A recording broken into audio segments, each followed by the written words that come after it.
눈썹, 이마 모든 피부들이 처지면서 눈동자를 가리게 됩니다. 대부분 50대부터 시작되는 증상이고요. 이 가리 부분만큼 답답하고 불편해 보이고요. 피곤해 보입니다. 또 이 가림이 많아지면 많아질수록 이마를 뜨게 되는 이마주름도 늘어나는 변화를 보입니다. 안녕하세요. 래퍼의 성형외과 원장 박재환입니다. 오늘은 실제 환자 케이스로 수술에 대한 영상 설명을 드리려 합니다. 오늘의 주제는 50대 중년 남성분의 눈모습을 가지고 수술 전 상황, 수술 후 경과 등에 대해서 낱낱이 알려드리겠습니다. 이분은 평소에 눈꺼풀이 많이 처지고 눈밑이 불룩하게 나이 들어 보이는 정상적인 노화의 모습을 보입니다. 눈밑이 양쪽으로 눈물꼬랑이 생기게 되면 가만히 있어도 피곤해 보이고요. 왼쪽은 눈물꼬랑뿐만이 아니라 피부 주름까지 쳐져서 두 개의 주름을 만들고 있습니다. 양쪽 모양이 다르고요.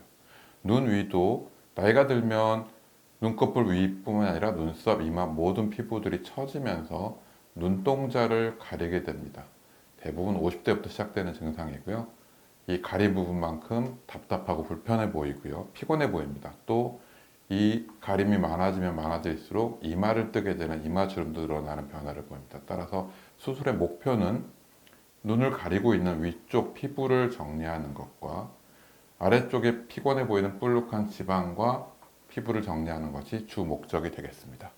남자분들은 대부분 눈썹 파하 거상을 하게 됩니다. 이유는 쌍꺼풀이 생기는 것보다는 자연스러운 눈매를 위해서 단순히 피부만 올리려면 눈썹파 거상을 하는 것이 조금 더 자연스럽습니다.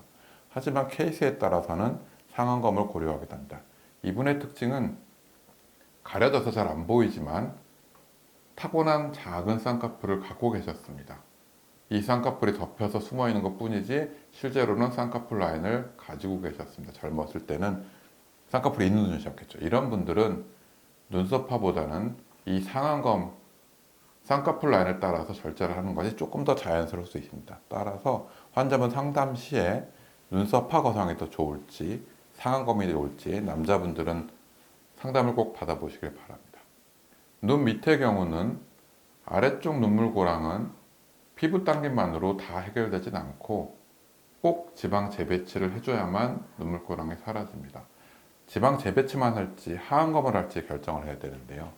보통 50대 전후로 오른쪽처럼 눈물고랑만 있는 경우는 지방 재배치만으로도 어느 정도 효과를 볼 수 있습니다. 하지만 왼쪽처럼 애교주름이 없어지고 아래쪽으로 처진 주름, 두 번째 주름이 생기기 시작하면 이런 경우는 꼭 하안검을 같이 해서 지방 재배치뿐만이 아니라 피부 절제를 동시에 해야만 두 가지 주름을 다 없앨 수 있습니다. 따라서 이분의 최종적인 수술 결정은 눈 윗부분은 쌍꺼풀 위치를 이용한 상안검 수술, 아래쪽은 지방 재배치를 동반한 하안검 수술을 결정하였습니다. 환자분들이 가장 궁금해하시는 수술 초기 사진입니다. 보통들은 잘 안 보여주는 사진이죠. 수술 후 일주일 차입니다. 처음에 가려져 있던 위에 피부 부분이 사라져서 눈동자가 충분히 드러나게 됩니다. 이것만으로 눈이 되게 가벼워질 거고요. 지금은 물론 붓기하고 멍이 있습니다. 특히 남자분들은 멍이 잘 드는 편이죠. 하지만 원래 있던 쌍꺼풀 라인을 그대로 이용했기 때문에 붓기가 있음에도 불구하고 라인이 동그랗게 잘 나오고 있습니다. 아래쪽은 눈썹 밑에 바짝 붙여서 절개하는 경우도 있지만 최근 경향은 2-3mm 아래쪽 절개를 해서 만듭니다. 이 부분이 흉터가 좀 보인다고 많이들 걱정하시는데요. 실제로 2달 정도가 지나면 흉은 걱정이 되지 않고 아래쪽으로 살짝 내리는 이유는 애교가 생길 위치에 심한 흉터로 애교가 사라져서 밋밋하게 되는 것보다는 애교 근육을 살리기 위한 방법으로 2mm 정도 아래 라인 절개를 하고 있습니다. 수술 쪽에 붓기가 있긴 하지만 하안검의 가장 중요한 지방 재배치를 통해서 눈물꼬랑 부분을 완전히 없앴고 이 붓기가 빠지게 되면 앞으로 다시는 눈물꼬랑이 생기지 않게 아예 재배치를 정확하게 하는 것이 중요합니다. 두 번째로 안검 외반이라고 표현하는 눈 밑에 뒤집어짐이 없이 적당량의 피부 절제가 필요합니다. 더 많이 자르면 자를수록 더 팽팽해지긴 하지만 많이 자르게 되면 안검 외반에 부작용도 생기고요. 안검 외반처럼 뒤집히거나 밋밋해질 수 있습니다. 따라서 초기에 안검 외반 없이 적당한 피부 절제를 통해서 밸런스를 맞추는 일, 적당량을 잘라는 것이 가장 중요합니다. 이분 아직 실밥도 안 뽑으신 일주일째 사진입니다. 붓기를 제외한 최종적인 결과, 물론 최종은 아니지만 한 달 차 경과 사진이 있어서 전후를 비교해 봤습니다. 수술 전에 덮여있던 피부가 깨끗하게 정리가 돼서 훨씬 젊고 건강한 눈이 됐고요. 아랫부분에 있던 여러 주름들, 눈물고랑들이 완벽하게 없어졌습니다. 물론 아직 한 달이라 흉터가 살짝 보이긴 하지만 2달, 3달 정도가 지나면 이 흉마저도 사라져서 수술한 티는 아래쪽은 거의 걱정 안 하셔도 됩니다. 윗부분에 아직 약간의 붓기가 있어서 쌍꺼풀이 살짝 보이지만 최종적으로는 이 쌍꺼풀이 보일 듯 말 듯 정도에 맞춰진 계획입니다. 우선 나이부터가 젊어 보이시고요.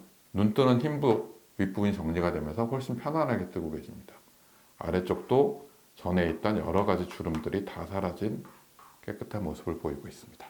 전체적으로 인상이 부드럽고 또렷해진 모습입니다. 남성 눈 성형은 자연스러움이 더 중요합니다. 여자분들 50대, 60대 분들은 물론 예쁜 눈, 조금 더 화려한 눈을 목표로 가지만 남자분들은 그럴 필요는 없죠. 우선 불편함이 없어져야 되고요. 눈매 전체가 자연스럽고 또렷해 보여야 됩니다. 물론 이것이 충분히 유지될 수 있을 만큼 적절한 피부양도 중요하고요. 이번처럼 원래 쌍꺼풀을 갖고 계신 경우는 상안검도 좋은 대안이 될 수 있고요. 눈 아래쪽은 바짝 붙인 애교를 없애는 라인보다는 절개선을 살짝 내려서 흉터 걱정 없이 애교가 살아있게 만드는 것이 중요합니다. 최근 들어 많이 성형을 시작한 50대 남자분들의 케이스를 보여드렸는데요. 물론 환자분마다 케이스가 다 다릅니다. 눈에 처진 양, 쌍꺼풀 위치, 눈매, 눈 튀어나온 정도, 아래쪽의 지방량 등등 여러 가지 케이스가 있어서 각 케이스마다 조금씩은 수술은 다르지만 지금 보여드린 사진이 환자분이 계획을 세우시는데 조금 더 도움이 됐으면 합니다. 저희 FI 성형외과는 바른 성형을 원칙으로 자연스럽고 품격 있는 결과를 만들어 드리겠습니다. 지금까지 FI 성형외과 원장 박재환입니다. 감사합니다.